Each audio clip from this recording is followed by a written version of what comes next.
নমস্কার বন্ধুরা, আজ আমি বানাবো ক্ষীরের পাটিসাপটা।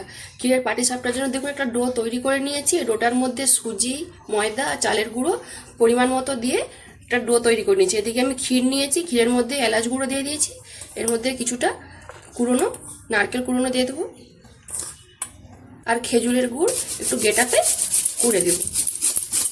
একসাথে ভালো করে মেখে নেব। এটাই কিন্তু কাঁচা থাকবে, তাহলে কিন্তু পাটিসাপটার টেস্টটা কিন্তু সম্পূর্ণ ভালো লাগে খেতে।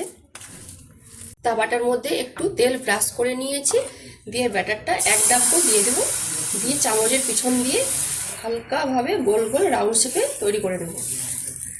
ভালো করে গোল করে নিয়েছি, এর মধ্যে ক্ষীরের পুরটা দিয়ে রোল টাইপের তৈরি করে নেব।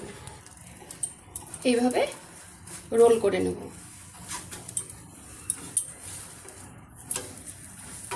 আমার পাটিসাপটা কিন্তু তৈরি হয়ে গেছে। এইভাবে বাকি পাটিসাপটাগুলো তৈরি করে নেব। এক ডাব্বো ব্যাটারটা দিয়ে চামচের পিছন দিয়ে আস্তে আস্তে করে গোল করে নেব।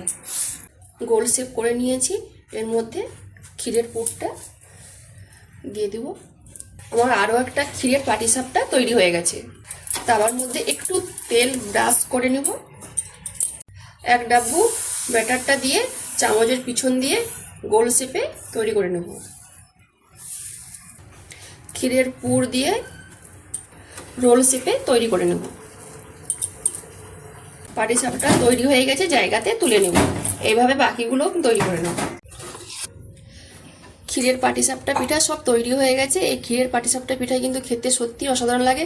কিভাবে বানালাম দেখলেন তো বন্ধুরা। যদি ভালো লেগে থাকে তাহলে অবশ্যই একবার বাড়িতে বানিয়ে খাবেন, আর আমাকে কমেন্টে জানাবেন। যেসব বন্ধুরা আমার রান্নার ভিডিও দেখতে পছন্দ করেন তারা আমার পেজটাকে লাইক কমেন্ট শেয়ার করবেন। যারা ইউটিউব চ্যানেল থেকে দেখছে তারা সাবস্ক্রাইব করে পাশের ঘন্টাকে ক্লিক করবেন। সবাই ভালো থাকুন, সুস্থ থাকুন আর সাবধানে থাকুন।